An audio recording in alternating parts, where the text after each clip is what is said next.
Ang hindi po alam ng iba na potentially yung Paxilica could be yung SONA kinakailangang hindi maging sana. Yung reaksyon ng mga ka-PDP, ano yung role ng PDP, ang reaksyon ng sambayanang Pilipino, syempre tatanungin natin yung mga nasa harapan. Yung recent SONA po ng Pangulo, ano po ang naging take ng PDP? Sir? Yung SONA kinakailangang hindi maging sana. Kasi po, state of the nation yan, hindi po yun para sa hinaharap, kundi sa mga nagawa. No? We have to be fair. Marami pong tama na iniulat ang ating Pangulo sa atin. Palagay ko with regard to education, for example, yung mga na-promote at na-hire ng mga teachers, okay yan. Yung pag-introduce ng AI sa agrikultura, yung pag-alis ng mga fees sa mga online transactions, maganda yan. Maganda lahat yan. Pero kung mapapansin ninyo, yung mga pinaka-critical na usapin ay parang sadyang nanatiling malabo. Halimbawa, wala po siyang binanggit na mabigat ukol sa kanyang pinsan na si Romualdez. Alam ko ang reaksyon ng iba hindi raw siya pangulo ng kanyang pamilya, etc. Pero hindi pa rin malinaw kung talagang kakasuhan na ba talaga itong si Romualdez o hindi. Dahil pwede namang linawin na lang, sabihin na talaga kung talagang kakasuhan na siya. At hindi lang po si Romualdez, kundi yung mga kontraktor na nandun sa harapan niya nung araw na yun. So, walang binanggit na malinaw ukol doon. Pangalawa, hindi niya rin in-address yung mga senador na hinuhuli. Kasi kung meron siyang pagtutol o kaya hindi siya sang-ayon doon sa nangyayari na yun or hindi siya kasabwat doon, dapat may binanggit siya ukol kay Bato, kaila Marcoleta, kahit si kaila Defensor at yung mga namimintong kaso kaila Alan Cayetano, etc.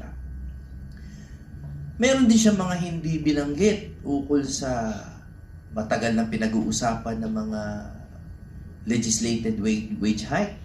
Which by the way, I have reservations about that. No? Pero hindi niya binanggit. Mabibigat po yung mga usapin na yan. At finally, hindi ko gusto yung isinusubo sa atin basta-basta yung Paxilica. No, hindi ko po talaga gusto yun. Dahil po yung Paxilica is not a treaty. Hindi po yan treaty, hindi yan tratado. At sana hindi mawala ang atensyon nyo dahil importante to. Yung Paxilica po,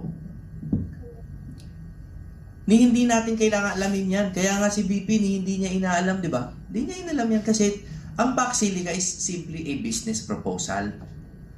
Ang akala ng iba, yung Paxilica ay isang simpleng pagtutulungang ekonomiya ukol sa AI. Ang hindi po alam ng iba na potentially yung Paxilica could be perceived by some of our Asian neighbors as an economic alliance against them. Therefore, hindi tayo basta-basta dapat sumali sa Paxilica kung meron tayong mga karatig bayan na ma-threaten sa pagsali natin dyan. Hindi ko sinasabing masama ang Paxilica. Ang sinasabi ko is it does not have the strictures of a treaty. It does not have the protections of a treaty. It is not a treaty. It is a business proposal. Tama? So, para sa akin, yun yung mga glaring doon sa SONA na sa isang banda may mga hindi siya binanggit na dapat binanggit. At pangalawa, yung binanggit naman niya tulad nga nung Paxilica ay parang hindi pa naman nakukonsulta yung buong bayan, ay parang inihahain na as a kumbaga a foregone conclusion na parang sure na yan mangyayari na yan. Marami pa akong masyadong thoughts no, about the SONA. Pero for now, ang overall theme ng SONA ay mas marami yung sana. Yun lang. Maraming salamat, Attorney Jimmy. Also, ang SONA dapat hindi sana. SONA. SONA. Sana. Kaya nga dapat, ang ating pong paninindigan ay makinig sa mga pangako at mga nilalatag. Ngunit sana, totoo.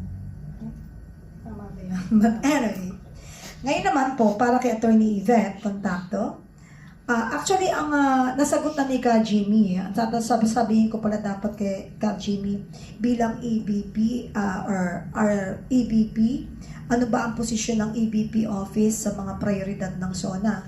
Pero mas malinaw yung paglatag niya na ang SONA dapat hindi po sana. So, hindi naman nila in-spell yung SONA ng sana. Buti naman, no? Baka in-AI din yun.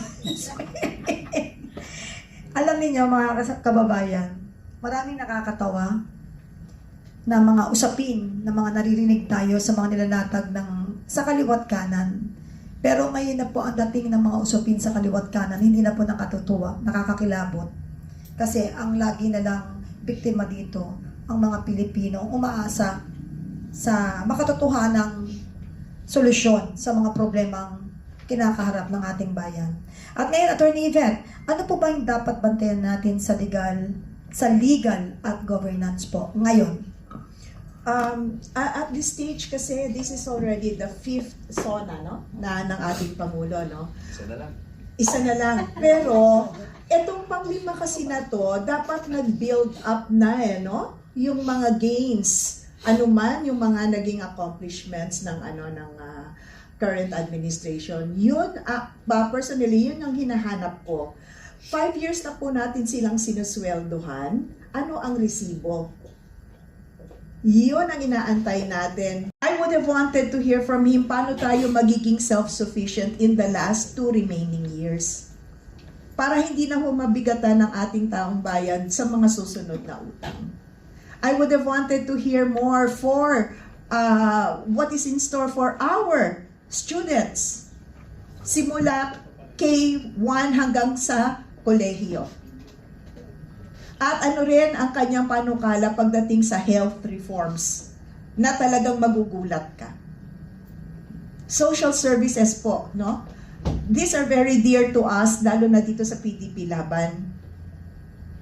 We come from our party principle of the poorest first, the poor second. So yung mga panukalang ganon, yun sana po ang gusto ko pang narinig. Ano ba ang dapat, ano pa ba ang ibibigay mo sa nararating na 2 taon na lang ng iyong termino para dun sa pinakamahihirap sa ating bansa.